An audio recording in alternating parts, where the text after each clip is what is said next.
ভারতীয় জনতা পার্টির পক্ষ থেকে হিঙ্গলগঞ্জ কালীবাড়িতে রাখি বন্ধন উৎসব উদযাপন। উপস্থিত বিধায়িকা। আজ উত্তর চব্বিশ পরগনার হিঙ্গলগঞ্জ 126 বিধানসভার হিঙ্গলগঞ্জ কালীবাড়ি মোড়ে ভারতীয় জনতা পার্টির পক্ষ থেকে অনুষ্ঠিত হল রাখি বন্ধন উৎসব। নাচ, গান, কবিতা, আবৃত্তির মধ্য দিয়েই অনুষ্ঠিত হয় এই অনুষ্ঠান। উপস্থিত ছিলেন হিঙ্গলগঞ্জ বিধানসভার বিধায়িকা রেখা পাত্র, হিঙ্গলগঞ্জ মণ্ডল 1 সভাপতি হেমন্ত মণ্ডল ও পুষ্পেন্দু রয় সহ অনেক বিশিষ্ট ব্যক্তিরা। ইংরেজ রাজত্বকালে কবিগুরু রবীন্দ্রনাথ ঠাকুর বঙ্গভঙ্গ রোধের জন্য ইংরেজদের দেওয়া নাইট উপাধি ত্যাগ করে বাঙালি, হিন্দু, মুসলিম সকলকে একসাথে রাখি বন্ধনকে মধ্য দিয়ে সৌভ্রাতৃত্ব গড়ে তুলেছিলেন। আর আজ হিঙ্গলগঞ্জে সাড়ম্বরে ভারতীয় জনতা পার্টির পক্ষ থেকে পালিত হলো সেই রাখি বন্ধন উৎসব। এমনটাই জানিয়েছেন হিঙ্গলগঞ্জ মণ্ডল অন প্রেসিডেন্ট হেমন্ত মণ্ডল। হিঙ্গলগঞ্জ থেকে প্রদীপ সরকারের রিপোর্ট, বিগ নিউজ বাংলা। তো তুলার কি বলবেন?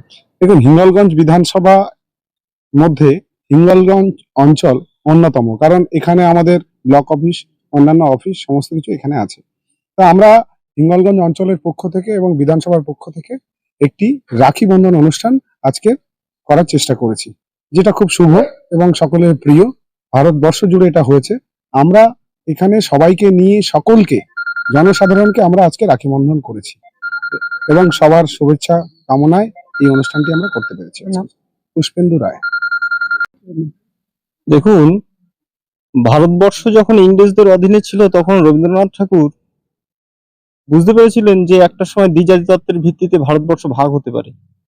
তাই রবীন্দ্রনাথ ঠাকুর নিজে ইংরেজদের দেওয়া নাইট উপাধি পরিত্যাগ করেছিলেন এবং নিজেই হিন্দু, মুসলমান, শিখ, বৌদ্ধ, খ্রিস্টান সমস্ত ভেদাভেদ ভুলে সকলের একটা সম্মিলিত ঐক্যের জন্য এই রাখি বন্ধন করেছিলেন এবং রাখি বন্ধন সেদিন থেকে উৎসব পালিত হচ্ছে।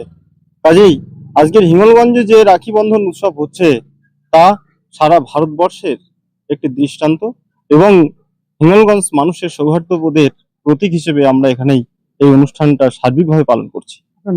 আমার নাম হেমন্ত মণ্ডল, মণ্ডল প্রেসিডেন্ট, হিঙ্গলগঞ্জ বিধানসভা।